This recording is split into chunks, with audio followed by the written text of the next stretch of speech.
मलीर माहिगिरिन जी नेम सरकारी तंज़ीम fisherman cooperative society में कुछ ॾींहं अॻु डिक्टेटर्स जी इलेक्शन थींदी हुई, जंहिं बाद FCS जी रिकवरी ऑफिसर ऐं fisher folk forum Karachi division सदर मजीद मोटाणी छिड़काईंदड़ इंकशाफ़ कयो आहे त अॻूणनि एडमिनिस्ट्रेटरनि करप्शन ख़तरनाक माली करप्शन कहाणी साम्हूं अची वई आहे, जंहिं में गेट पास न ॾियण सबबि रोज़ाने जी बुनियाद ते 40 लखनि खां वधीक नुक़सानु थियो आहे।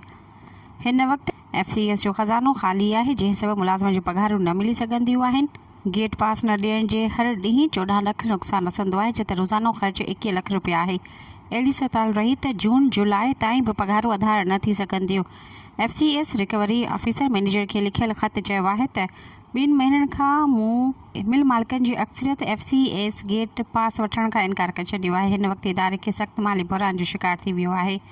ॿिए तरफ़ माहिगीर एहतजाज जो सिलसिलो शुरू करे छॾियो आहे ऐं मुतालबो कयो आहे त अॻवाननि एडमिनिस्ट्रेटर जे करप्शन करण जे ॾोह में खेसि गिरफ़्तार करे क़ानूनी कार्रवाई कई वञे।